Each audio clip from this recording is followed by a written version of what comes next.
If you do what is easy, your life will be hard. But if you do what is hard, your life will be easy. If you do what is easy, complain about your situation, your circumstances. If you do what is easy, stand around and be a volunteer victim like everybody else. If you do what is easy, surrender and give up on your dreams, become depressed and bitter and angry. Anybody can do that. If you do what is easy, your life will be hard. But if you do what is hard, keep coming back again and again and again. If you do what is hard, approaching strangers, talking to people in shopping malls, get up dressed every day, going out prospecting, knowing some way, somehow, with a spirit of expectation, somebody's out here looking for an opportunity. You can go outside right now and see some pigeons, but you're out hunting for eagles, and they're not common. And if you do that over and over and over again, somebody's going to show up. Somebody's going to say, I'm the one. Remembering what Dr. Robert Anthony said about results. When you keep your commitments, you're able to produce some different kinds of results in your life. So how can we keep our commitments? And do we keep all commitments? No, we don't. You will not be at 100%. However, you will have a greater percentage rate of maintaining your commitments to yourself, whatever those things might be.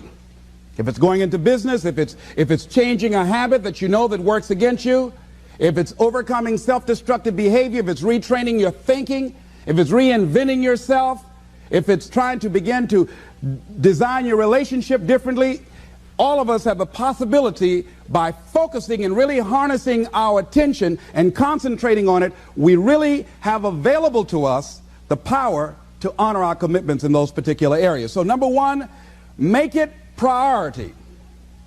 See, you only make things happen. Your life only counts. You only make a difference when you are committed.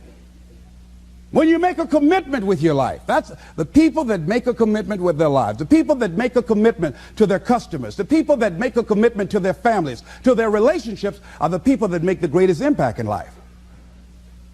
What is commitment? Commitment is the salesman who says, look here, I'm going to make $1,000 today and I'm not going home. You can turn the lights out. The janitors could be here running the vacuum cleaner. I'm not leaving here till I do it. I used to be a door-to-door salesman. I had X number of TVs. I had a minimum amount that I knew I had to sell every day in order to provide for my mother, who was ill at the time, who had lost her job at the M&M cafeteria because of arthritis. And I said, I'm going to go door-to-door, and sometimes I would not come home until 1 o'clock at night, knocking on people's door, people closing. What do you want? Would you like to buy a nice working month's television set, no money down? No. What about an Emerson TV? No. Thank you very much. Do you know anybody else that would be interested? No. Thank you very kindly. Knock on another. Hello. Would you like to buy a nice working television set, no money down? No. Get away from our door. Thank you very kindly. Do you know anybody else would be? Yeah, my cousin. He lives 2 doors down. Thank you very kindly. I tell him you sent me. When I heard your cousin told me that you wanted to buy a television set, told me to come here and talk to you, we got a special discount for you. Yes, come in, I'm interested. I would just keep right on. I would not go home until I did it. It's an interesting thing, ladies and gentlemen, that when we put ourselves in a situation where we say we're going to do it, it puts you in another zone where the universe responds to you. When you have that kind of consciousness, see, the universe responds to the man or woman that refuses to be denied, because that is your commitment. That business that you want, that book you want to write, that dream that you have of controlling your destiny, that is yours. That power to create that and to manifest that, that is yours. That's available to you. But you've got to be willing to stand there and face disappointment, not have support. Be lonely, doubt yourself sometimes, be rejected again and again and again, become bankrupt if necessary, again and again and again, and refuse to turn around until life gives it up. Nothing can resist a person that has that kind of commitment. The people that have made a difference on the planet, when John F. Kennedy said, we will go to the moon in the next decade, he spoke it. That was a commitment, and people shared that vision. People bought into that. We've had all kinds of examples in history where people have made declarations, who have committed their lives to bring about a difference. There are people who are taking a stand today against hunger. I guarantee you it will be a part of our past at some point in time. Someone took a stand against polio. It no longer plagues us as it once did, because someone said, it is my commitment to eradicate it from the face of the earth. Someone made the commitment.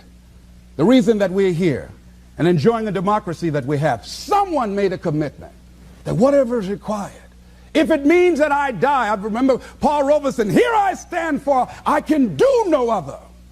And that's how you must be. Commitment means standing up for your life. It means honoring yourself. It means beginning to say and to see and recognize your alignment and oneness with the universe, and that you are a channel for life to express through. And we short-circuit it with anger. We short-circuit it with fear. We short-circuit it with envy. We short-circuit it by being lazy or apathetic or giving up easily. Why? We say, oh, it's too hard, it's too hard. We don't challenge our spirit. Ladies and gentlemen, there's nothing as powerful as the human spirit. You can't destroy it. You can pervert it, but you can't destroy it. I was reading Man's Search for Meaning by Viktor Frankl. What a powerful book. I'm reading it now for the 7th time.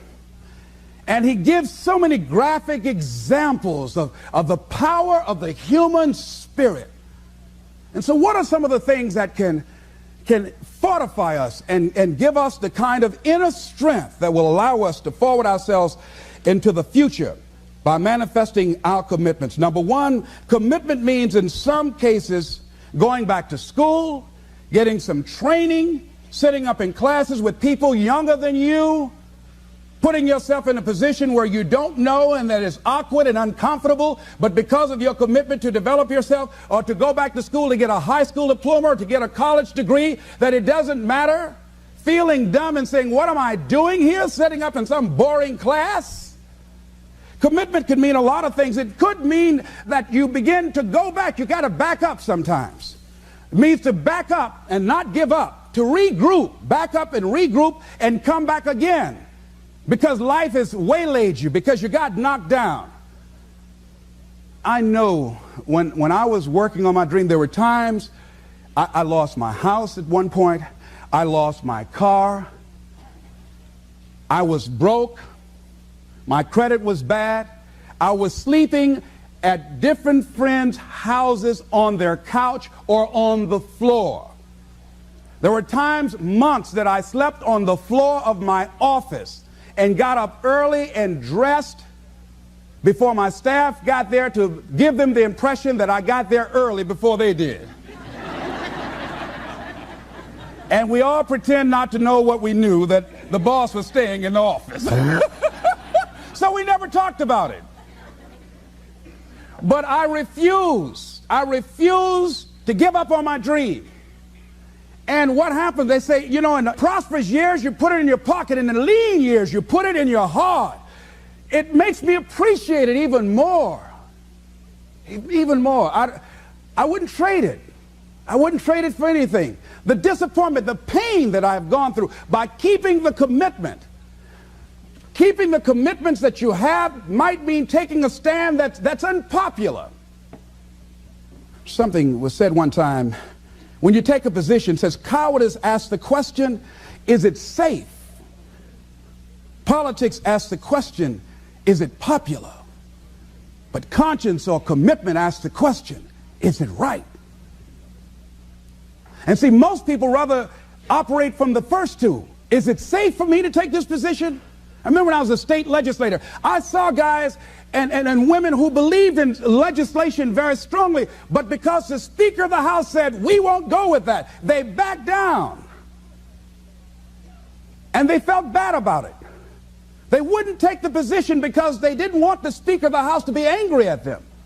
They wanted to be all right with all of the rest of our colleagues. See, it takes a great deal of strong courage and commitment on your part to step out a line. Henry David Thoreau says, if a man doesn't keep pace with his companions, perhaps he's listening to the beat of a different drummer. Let him dance to the music that he hears, however measured or far apart. When you are committed, you're dancing to the beat of a different drummer.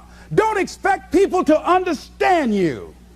Don't expect it to make sense to anybody why you've got to do this, why you have got to go, why you leave. This is a good job. I'm going. They pay you well. I'm going. You just a few years from retirement. I'm going. Why? I don't understand. You don't have to.